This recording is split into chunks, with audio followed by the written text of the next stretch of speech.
My name is Roddy Post. If anyone ever asks what was the strangest thing that ever happened to me in the relatively uneventful decade I spent as a private investigator, I have an easy answer.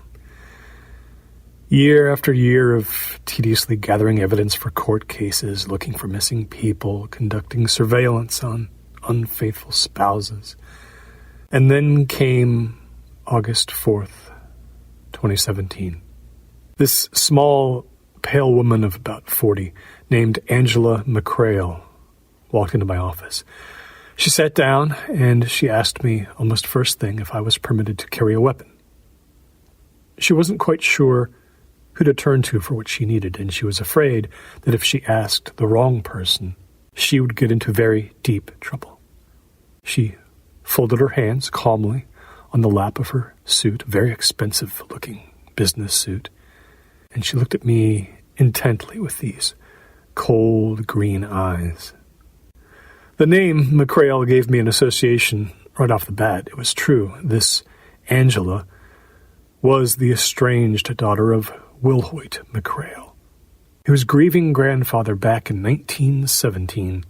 Took a $3,000 settlement in the maritime negligence lawsuit against the White Star Line, the company that operated the Titanic, and started a gourmet chocolate business that eventually grew into a multi-million-dollar operation.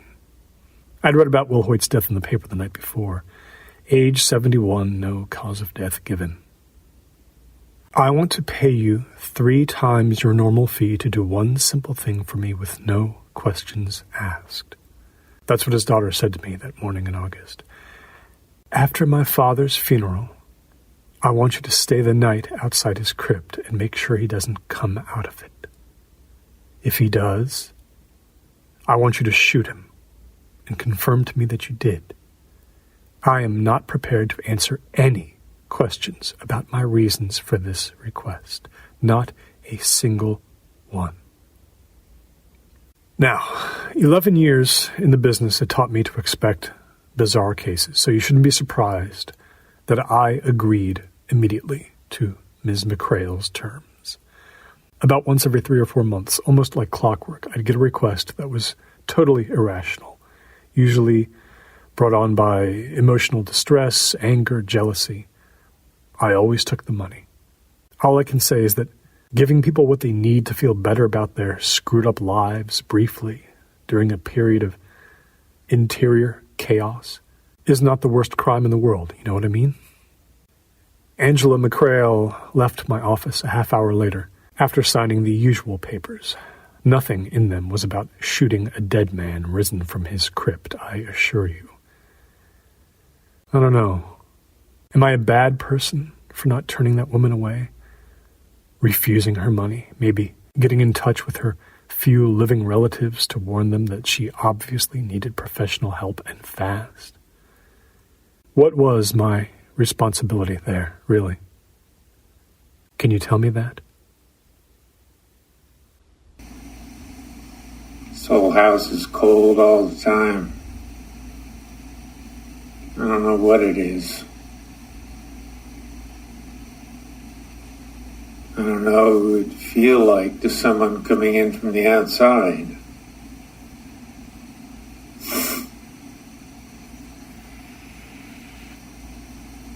I think a cat got in. I can only hear it when I'm in this room. Got up in the eaves somewhere. I think it followed me back in last week. So now it's me and the cat. How do you stop this thing? 2 days after my meeting with Angela, I watched, covertly, the surprisingly small, surprisingly simple funeral of master chocolatier and businessman Wilhoit McCrail from the corner of St. Florian Cemetery in Prospect Harbor, Maine. The man's crypt was a pretty modest one, but its position in the cemetery, beside a cliff overlooking the Atlantic, that was striking. During the ceremony, these warm winds blew in from the sea, and sometimes the words of the priest were lost to me. but I wasn't there to be emotionally moved. I was busy pondering the layout of the cemetery and where I could keep out of sight from early evening till dawn of the next day, while always keeping an eye on the thin black gates of that crypt, as requested by my client. Historic St. Florian's was hilly and open, no fencing around it, even a little overgrown and wild, like a lot of old northeastern cemeteries. When all the mourners, including Angela McCrail, were gone and the sky began to darken, I was surprised to feel a little creeped out by the surroundings. That marble crypt, silent against the backdrop of the icy sea. I was not looking forward to this task. Even the sky was against me, I swear. So bleak. My grandmother would have said it looked like old gray blankets were piling up there so the world could take a nap. Triple my usual fee. Just remember that. I'd parked a full mile down the road, and by the time dark came completely, I was in position. I was sitting with my back against a big tombstone with the name Strauss on it. Beneath me on the grass was a woolen blanket I'd folded over multiple times to help just a little with the bumpiness. I had a thermos full of coffee beside me, and I was safely out of the line of sight of this stony lane that wound from Clark Point Road into the cemetery. Maybe Angela McCrail would check on me, maybe she wouldn't. She'd assured me, with some nervousness, I thought, that she had no intention of doing so. But I would keep my part of the bargain. Oh yes, that's the way I worked. I even had my gun on me, tucked deep inside my jacket. But of course, it was not loaded. So yeah, there I sat. I didn't even get up to stretch until well after dark. I had nothing to do but think. You have to have a strategy to stay at the right level of alertness on a stakeout. I make lists of things to think about, problems to be puzzled through. And so I thought about what I'd found out during my brief personal research into Wilhoit McCrail, which his daughter knew nothing about. Come on, do you really think I wasn't going to look into these people? I hadn't found anything out about Wilhoit McCrail that was too out of the ordinary for someone of his age and experience among the wealthy and influential.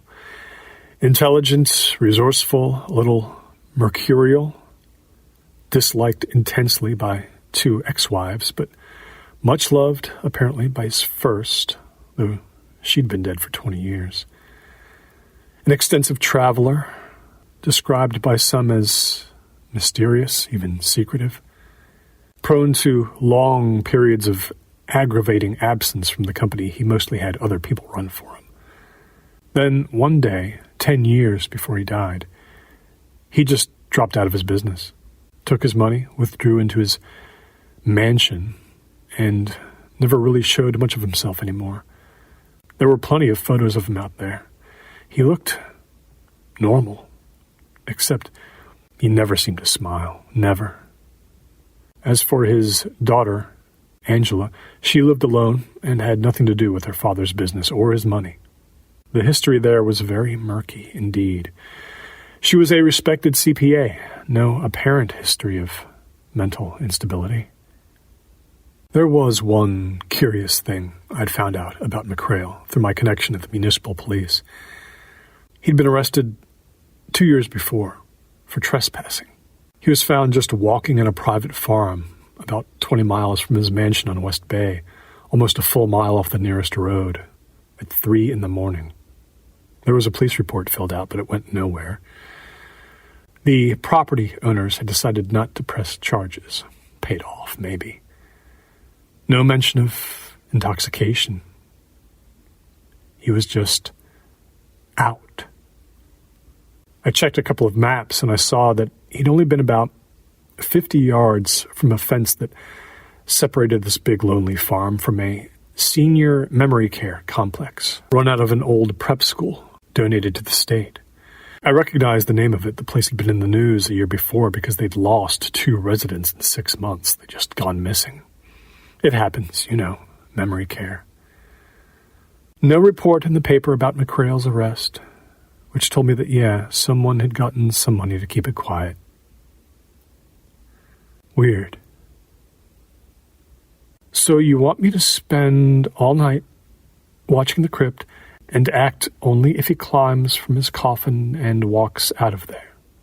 That's what I'd said to his daughter. I really aced my completely neutral, non-judgmental tone. She had this posture there in my chair like someone had told her that if she let her shoulders relax for 1 second, she'd turn to salt. She said, yes, that is exactly what I want.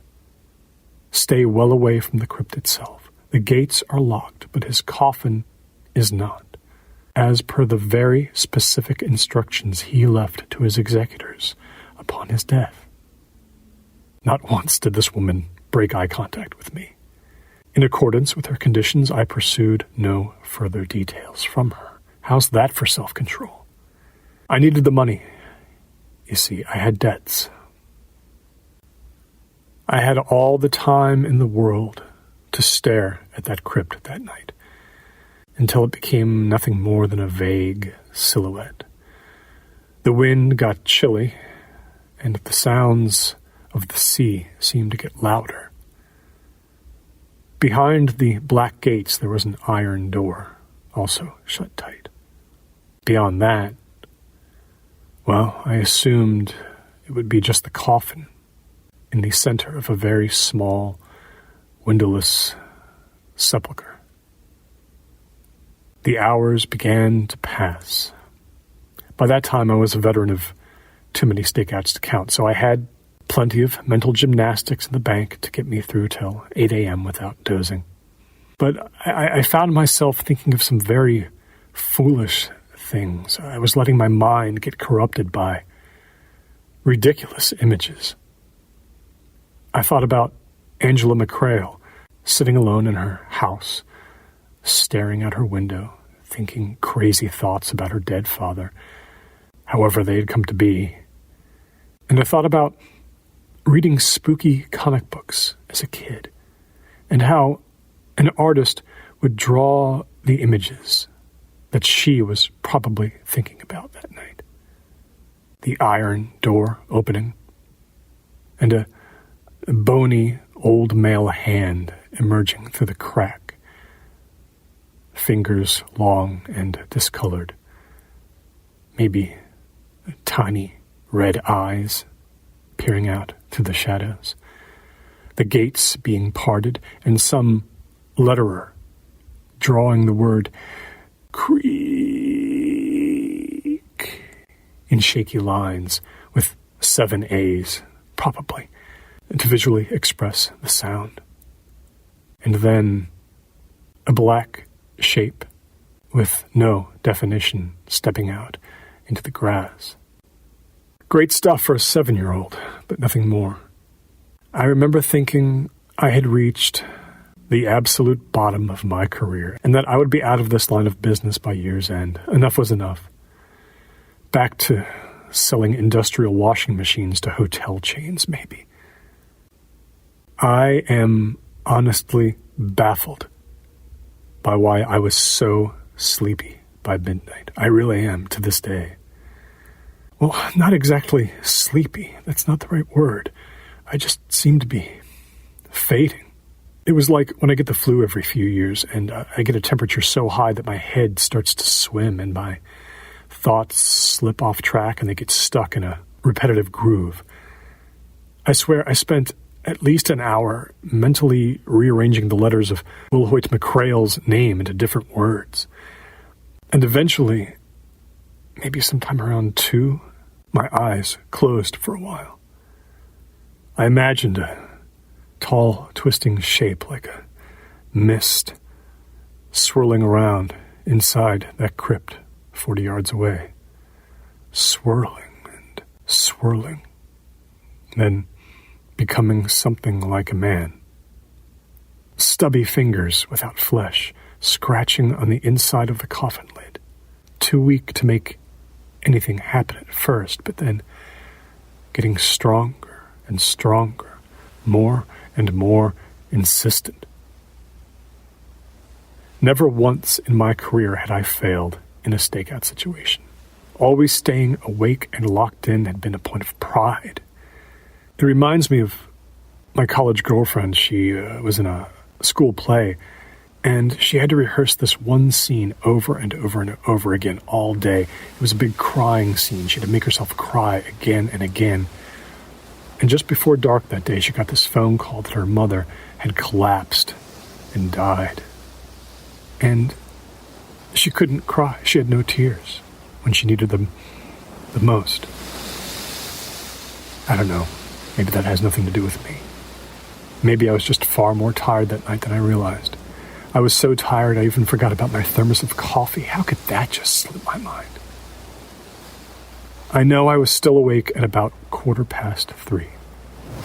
But after that, I was just out.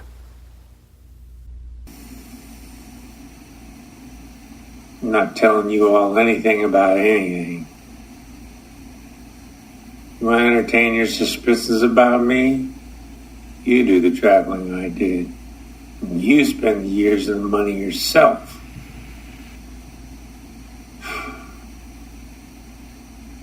You spend your own marrow in those caves and those tunnels. I'm not using this tape to give you all an education. Let me tell you something about Angela. She's a little cow who should have been locked in the basement and never let out. The next thing I knew, I was being shaken awake, more like jolted. 2 hands on my shoulders, fingers digging deep into my jacket, rocking me violently. My eyes flew open and I squinted away the daylight, seeping over the sea. It was so soft and lovely and blue. Someone was kneeling in front of me and shouting, screaming. It was Angela McCrail. I'd only seen her hair pulled back in a tight ponytail, and now it was loose and wild and obscuring her face. She wore this old gray topcoat over a sweatshirt and pajama bottoms. Her voice roared above me. She screamed, "You fell asleep!" And she slapped me hard across the cheek. I staggered to my feet, and I tried to ward off her blows, but they kept coming and coming until her fists were balled up and she was just swinging, tears coursing down her cheeks, her eyes just wide and savage. "You fell asleep!"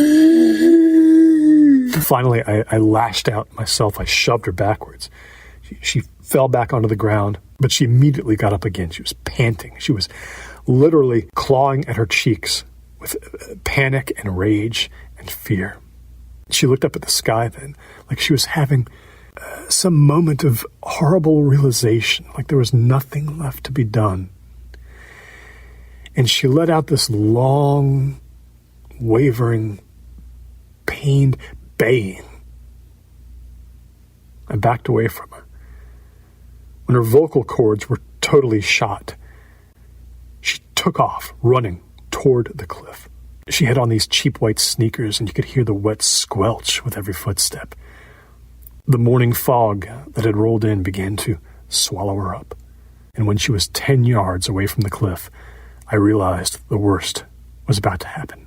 She got to the very edge, and then she flung herself outwards, vanishing into the fog. Her small body was taken away. I never heard a sound as she dropped toward the waves. Those turbulent waves of the Atlantic far below, the surf rolling in and rolling back from jagged rocks tall as a man. She was gone, just like that. Whether it was suicide or an accidental act that came from unhinged madness and terror, I'll never know. I was alone in the cemetery again. My right cheek was bleeding from where Angela McCrail's fingernails had caught me, and my left ear was ringing from the contact with her fist. Finally, I turned and looked in the direction of the crypt. She must have dragged him out, the police said to me later. They figured that in the few hours after I fell asleep, she'd had time to take the corpse virtually anywhere. Maybe she'd even pushed him over the cliff, only to follow herself soon after. They never found either one of the bodies, you see. It wouldn't have taken more than a few minutes for the whirlpools below the cliff to pull either one of them out to sea. I said to them, yeah, but what about no fingerprints on the open gates, or the unbolted iron door, or the lid of the coffin? What about no footprints leading up to it, or back from it? What about those instructions McCrail gave to his executors? No answer from them, except when you take away the impossible, etc., etc. When I was in high school, I used to say, I'm going creeping tonight. It meant being out after dark, drinking or something. Your parents didn't know where you were. So you'd say, I'm going creeping out today. I'm with Jennifer Heplin.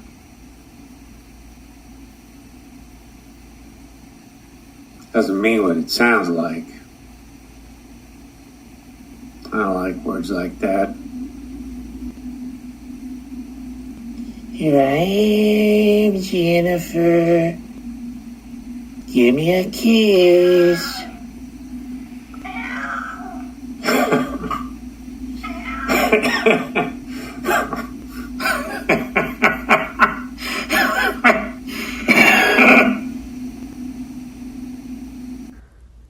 So there it is, the story of my final stakeout, botched like I was a giggly intern. I own a Honda dealership now in Toronto. Much more paperwork, far fewer moral dilemmas. Oh, I followed up, trust me, on my own, quietly. But I never found the answer I was looking for. I could never say definitively what Wilhoit McCrail may have been. Finally, I decided there was one word that would suffice, so I could just put it behind me. Kind of a catch-all word that brings to mind cemeteries and fog and missing people and broken tombs. And that word was ghoul. Anyway, I'm not using this tape to give you all an education. It's just, it's very late. I think I'm just feeling bad tonight about back then.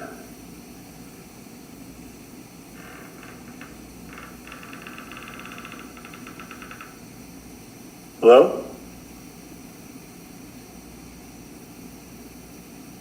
Someone there?